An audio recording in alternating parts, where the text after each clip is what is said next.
Lost in Space wasn't just a quirky space adventure for kids, it was a chaotic collision of high drama, bizarre production choices, and accidents that nearly derailed everything.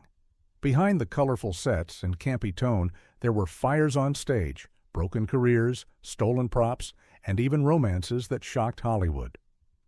Today, we're uncovering 20 weird facts about Lost in Space that reveal the brutal reality hiding behind its futuristic facade. And wait until the bonus fact at the end, it's a twist that even die-hard fans never saw coming. Let's dive in. First, Dr. Smith wasn't supposed to exist. When Lost in Space was first scripted, Dr. Smith wasn't even in the story. Jonathan Harris was brought in as a throwaway villain for a few episodes, but Harris refused to fade away. Instead, he rewrote Smith into a flamboyant, sarcastic anti-hero. His cry of, "Oh, the pain," became television legend, and Harris demanded something unheard of, permanent billing as special guest star for every episode. That gamble worked. Smith stole the spotlight, turning a straight-laced space adventure into a twisted, campy spectacle. What fans didn't know was that his presence completely rewired the DNA of the show, reshaping it around his eccentricity. The series audiences remember only exists because Harris refused to play small. 2. The infamous Chariot episode. It wasn't a meteor storm or alien invasion that doomed Lost in Space. It was a carrot, literally. In the bizarre episode, The Great Vegetable Rebellion, the Robinson crew was transformed into plants by a giant talking carrot. Even the cast couldn't take it seriously. Actors burst out laughing during takes, forcing endless reshoots. Writer Peter Packer hid the script from Jonathan Harris out of sheer embarrassment. Fans, however, weren't laughing. The episode triggered outrage, boycotts, and ratings collapse. Within weeks, CBS decided the series had to end. The camp that once charmed audiences had finally gone too far.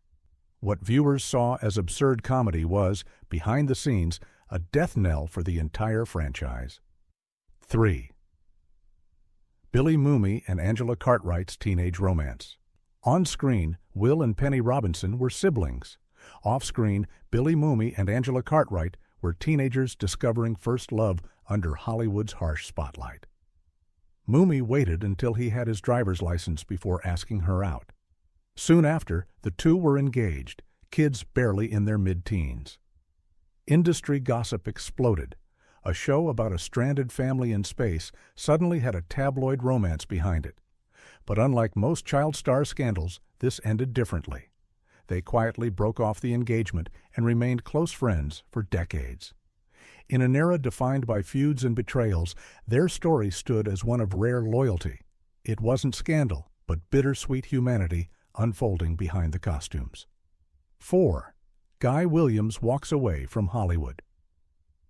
Guy Williams had been television royalty. As Zorro, he was the face of swashbuckling adventure. He signed on to Lost in Space expecting heroic drama. What he got instead was slapstick comedy, campy villains, and a role that sidelined him in his own show. The Robinson patriarch became a background figure on the ship he supposedly commanded. For Williams, it was devastating. He quit Hollywood entirely, retreating to Argentina, where he remained adored as Zorro. He never returned to American television. For fans, it seemed he vanished into the void, just like the characters he once portrayed. 5. The robot that almost killed its actor. The beloved B-9 robot suit wasn't futuristic, it was a death trap. Built by Robert Kinoshita, who had designed Robbie the Robot, the 200-pound costume was airtight, boiling hot, and lined with jagged wires. Bob May, chosen simply because he fit inside, endured burns and suffocation. He even smoked cigarettes inside the suit, once nearly setting it ablaze when smoke seeped out. Crew members thought the robot was on fire, rushing to extinguish him in panic. What looked like an endearing piece of sci-fi charm was, in reality, a daily hazard that left its operator battered and gasping. 6. The unaired pilot, no place to hide. Before the Robinsons ever became household names, Lost in Space had a secret beginning. The original pilot, titled No Place to Hide, was shot with a completely different tone.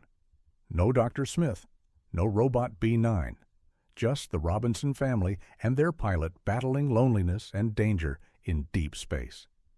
The atmosphere was grim, survivalist, and expensive. $600,000 in 1965 dollars, the equivalent of millions today. Meteor showers battered their ship, and every scene carried the weight of realism. But CBS feared it was too dark, too cold, and too alienating for primetime families. So producers repurposed footage, lightened the tone, and added comedy villains and talking robots. The unaired pilot became one of TV's great what-ifs. Fans who later discovered its existence realized they had nearly received a groundbreaking survival drama instead of the campy cult classic.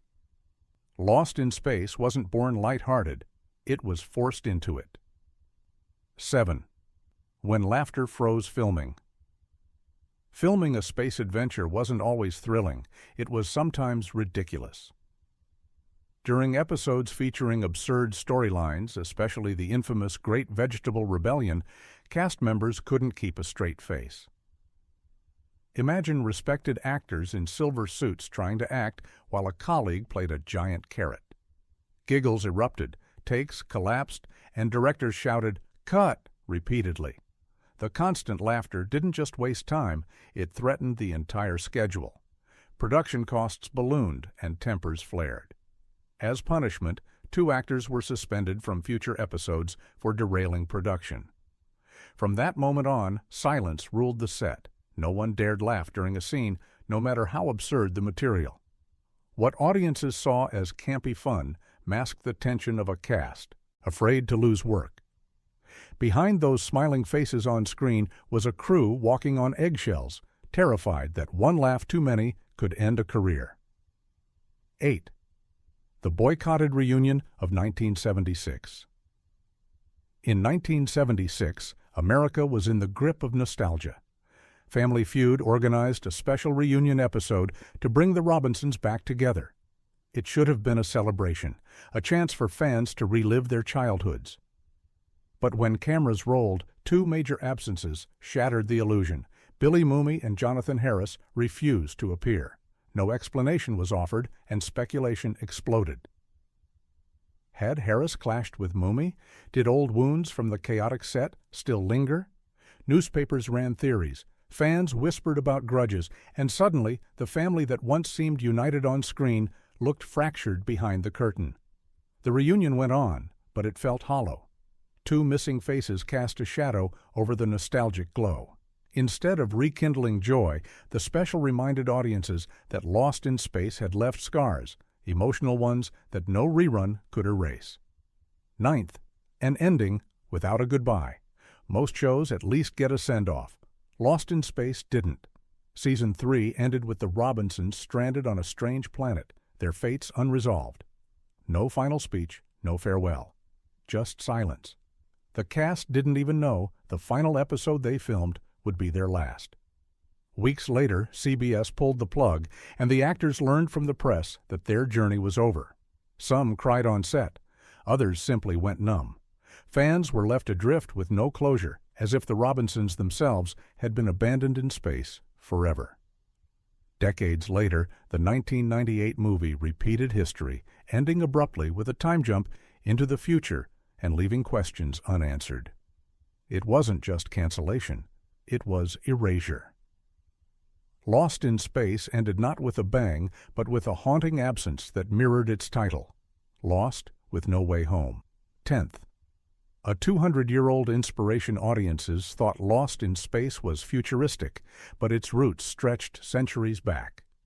The show was directly based on the 1962 comic Space Family Robinson, which itself was inspired by the 1812 novel The Swiss Family Robinson. That meant the space saga was actually an adaptation of an adaptation, an old survival story reborn among the stars.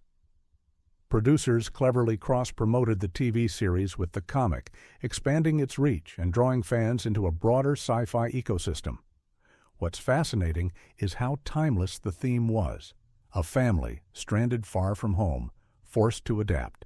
It worked in 1812 with castaways on an island. It worked in 1965 with castaways in space. But in Lost in Space, the old story became strange, campy, and even absurd at times, proving how easily classic tales can be bent to fit new eras. We're only halfway through this journey into chaos.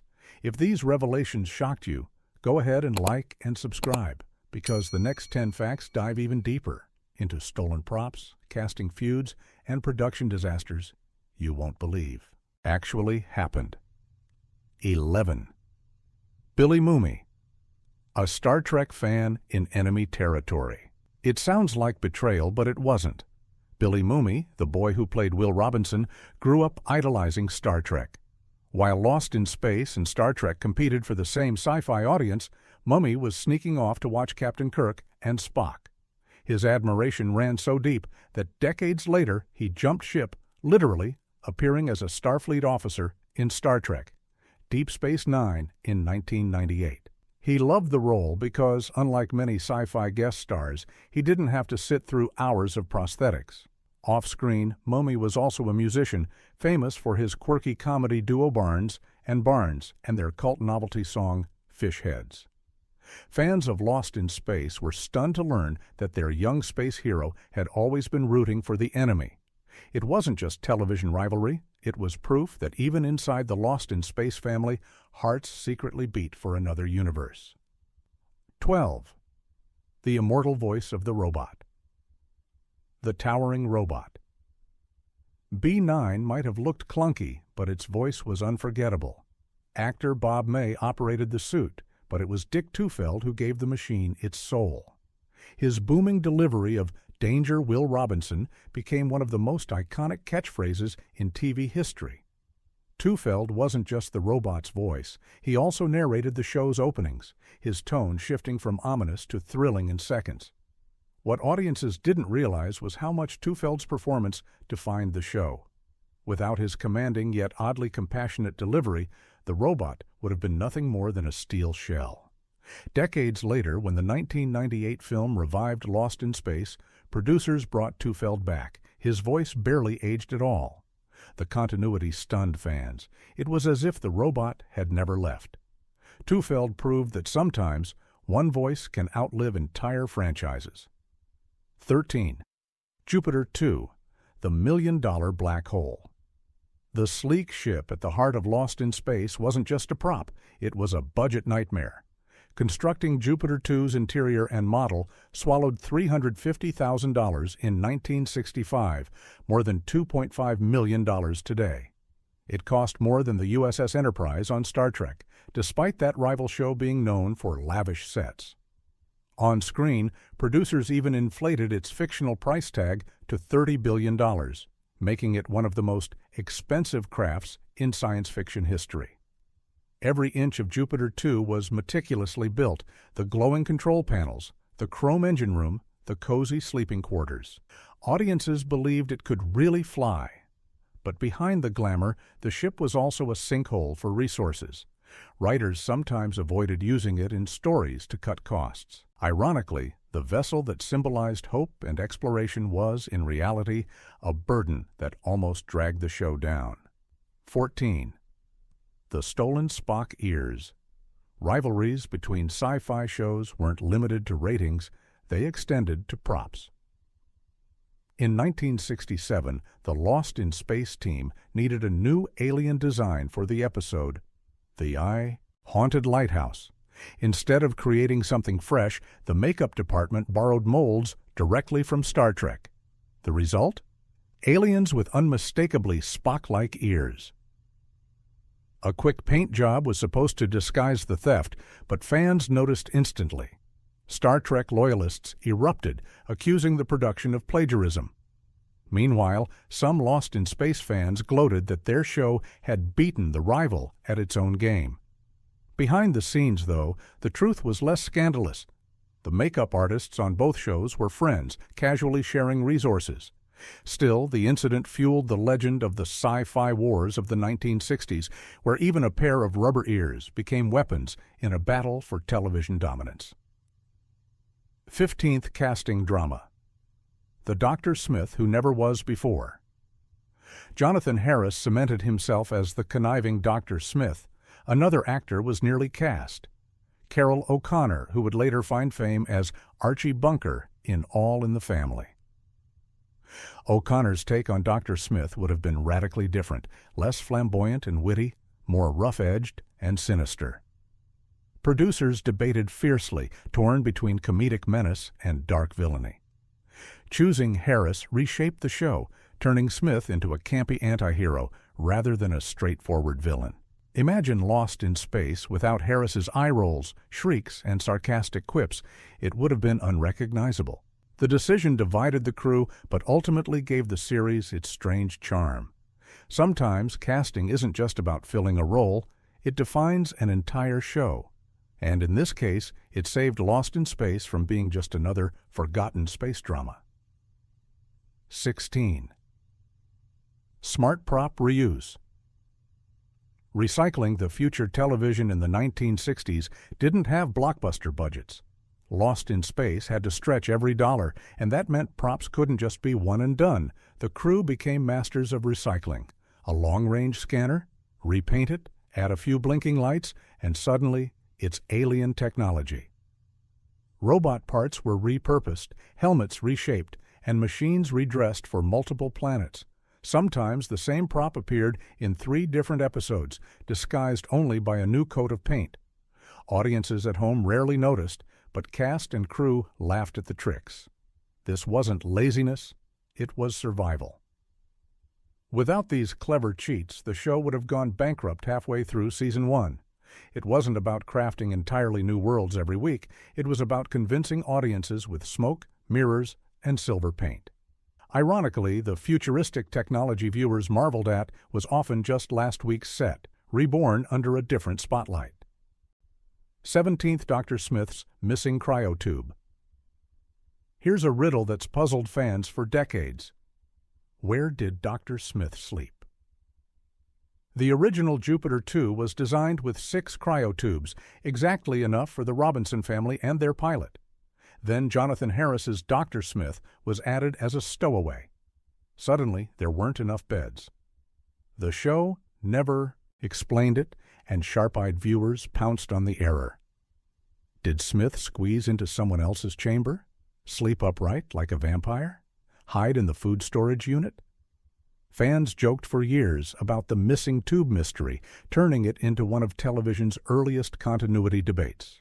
It wasn't a plot twist, just a production oversight, but it became part of the show's folklore. What was meant as a serious sci-fi detail instead revealed the improvisation and occasional sloppiness of 1960s television. Sometimes one overlooked prop could create an unsolvable riddle that fans still laugh about half a century later. 18. Contradictory launch dates. Continuity errors weren't rare in Lost in Space, but this one stands out. In the pilot, the Robinsons launch into space on October 16, 1997. Just a few episodes later, in The Derelict, the date is October 21, 1997, 5 days later. Both episodes insist they're showing events within the first 24 hours of launch. The contradiction shattered the illusion of careful planning. Was it sloppy script writing, or was it a deliberate attempt to keep the timeline vague, allowing writers more freedom? Fans debated endlessly. Some even invented theories of parallel universes, suggesting the Robinsons were caught in a temporal rift before they were officially lost. What should have been a simple date became a mystery that still sparks debate today. It wasn't just bad bookkeeping, it was fuel for fans who loved finding hidden meaning in mistakes. 19. The beloved Chariot vehicle. The Chariot wasn't just a prop, it was a character. The all-terrain vehicle appeared in nearly every episode, crawling over alien landscapes, carrying the Robinsons across impossible terrain. Its design was sleek, functional, and believable, inspiring a generation of kids who dreamed of exploring space. Off-screen, it was a nightmare to operate. The bulky machine overheated under studio lights, broke down on location, and guzzled money to maintain. Yet audiences adored it. The Chariot became one of the most beloved vehicles in science fiction, inspiring toy models and even fan-built replicas decades later. For viewers, it symbolized survival, the Robinsons' lifeline when the ship couldn't move. For the crew, it symbolized headaches. It wasn't just a car, it was a reminder that even in fiction, survival required ingenuity, resilience, and a vehicle that looked like it could conquer any world. 20. The Strange Trip. Back to 1947. In one of the show's strangest twists, the Robinson family accidentally traveled back in time. The episode Visit to a Hostile Planet brought them to Earth, specifically Michigan, 1947. The idea was shocking. The futuristic family, stranded among everyday Americans of the past. But the story left fans with more questions than answers. Was this time travel permanent? Did they risk altering history? Why 1947, a year already associated with Roswell and UFO sightings? Some fans speculated the writers were playfully linking the Robinsons to America's fascination with alien encounters. Others thought it was a desperate ratings stunt. Whatever the intent, the episode gave Lost in Space a rare brush with historical science fiction, tying its mythology to the real world. It wasn't just camp anymore, it was conspiracy theory fodder. And it made audiences wonder if maybe the Robinsons' journey was closer to home than they thought. Bonus fact, the show's legacy was built on failure.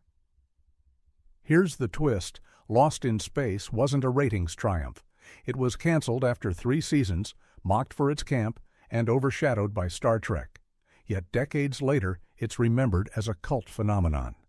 Reruns turned it into nostalgia gold. Catchphrases like "Danger, Will Robinson" entered pop culture. Toys, comics, a 1998 movie, and multiple reboots followed. What began as a flawed, often ridiculed series became a cornerstone of sci-fi history. Its failure created its legacy. That's the strangest fact of all. Lost in Space didn't just survive cancellation, it thrived because of it.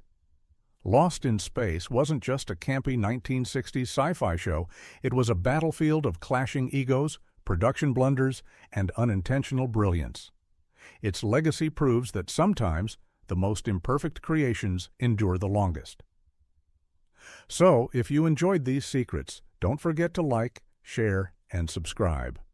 After all, the journey through the cosmos is endless, and there are always more stories waiting to be discovered.